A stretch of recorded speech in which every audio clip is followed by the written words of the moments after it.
Assalamualaikum warahmatullahi wabarakatuh. Puji syukur mari sama-sama kita panjatkan kehadirat Allah Subhanahu wa taala yang masih memberikan kepada kita nikmat kesehatan dan kesempatan sehingga kita masih dapat mengikuti perkuliahan di Universitas Terbuka semester 3 dalam tutorial webinar. Selamat malam kepada Bapak dosen yang sangat saya banggakan dan rekan-rekan mahasiswa yang saya hormati. Perkenalkan, nama saya Warda Yusnilawati Hasibuan, ingin mencoba mempresentasikan tugas tutorial 1 dalam mata kuliah aritmatika. Soal yang pertama, jelaskan setiap tahapan langkah dalam teori belajar Brunner dan berikan satu contoh pembelajaran dalam matematika di SD kelas rendah. Tahapan langkah dalam teori belajar Brunner dan contohnya dalam pembelajaran matematika SD kelas rendah. Jerome S. Brunner mengemukakan bahwa proses belajar berlangsung melalui 3 tahapan representasi atau cara anak memahami dan menyimpan informasi, yaitu A. Tahap enaktif. Ciri, anak belajar melalui tindakan langsung terhadap objek konkret. Proses, pengetahuan diperoleh melalui manipulasi benda nyata. Contoh, aktivitas, menghitung, mengelompokkan, atau menyusun benda secara fisik. Contoh pembelajaran matematika atau kelas 1 SD, materi penjumlahan bilangan 1 sampai 10. Guru memberikan benda konkret seperti kancing atau balok. Siswa diminta menggabungkan 3 balok merah dan 2 balok biru, kemudian menghitung semuanya. Guru kemudian menanyakan 3 ditambah 2 hasilnya berapa? Anak memahami konsep penjumlahan melalui pengalaman langsung. B. Tahap ikonik. Ciri, anak belajar melalui gambar atau representasi visual dari objek. Proses, benda konkret digantikan oleh gambar atau simbol visual yang menyerupai objek nyata. Contoh pembelajaran, materi penjumlahan bilangan 1 sampai 10. Guru menampilkan gambar 3 apel dan 2 apel di papan tulis. Siswa diminta menghitung seluruh apel dalam gambar tersebut. Anak memahami penjumlahan melalui gambar visual, bukan lagi benda nyata. C. Tahap simbolik. Ciri, anak belajar melalui simbol atau lambang abstrak seperti angka atau huruf.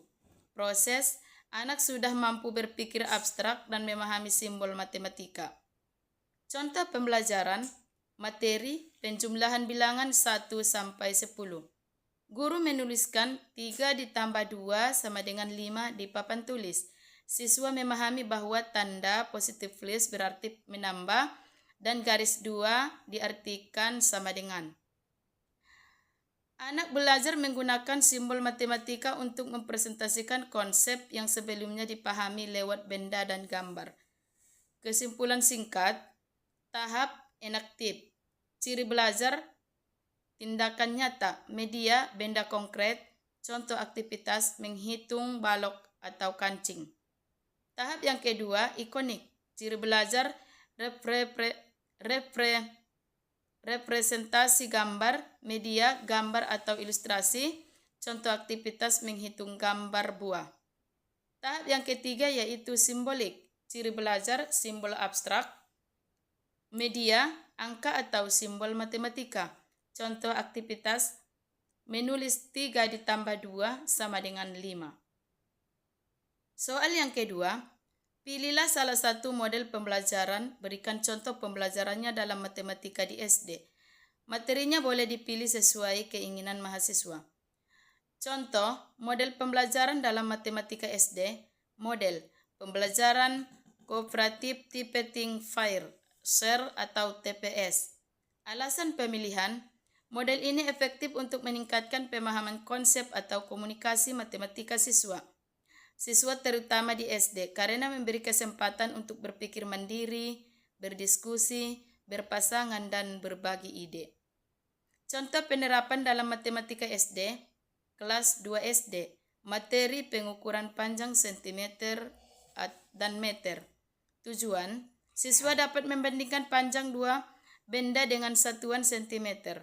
Langkah-langkah pembelajaran TPS. 1. Think atau berpikir mandiri. Guru menunjukkan 2 penggaris berbeda panjang. Guru bertanya, mana yang lebih panjang? Siswa berpikir sendiri dan menuliskan jawabannya di buku tulis. Yang kedua, fair, yaitu berpasangan. Siswa berpasangan dan mendiskusikan hasil pemikirannya. Mereka dapat mengukur dengan penggaris untuk memastikan jawabannya. Yang ketiga, yaitu share atau berbagi. Beberapa pasangan menyampaikan hasil diskusinya di depan kelas. Guru memberikan umpan balik dan menyimpulkan bahwa panjang dapat dibandingkan dengan satuan tertentu atau sentimeter, meter. Kelebihan TPS dalam pembelajaran matematika: 1. Meningkatkan keterlibatan aktif siswa. Yang kedua, melatih komunikasi dan berpikir kritis. Yang ketiga, memperkuat pemahaman konsep melalui interaksi sosial dan pengalaman langsung. Cukup sekian presentasi yang dapat saya sampaikan. Bila ada kesalahan saya, terlebih dahulu saya minta maaf. Wassalamualaikum warahmatullahi wabarakatuh.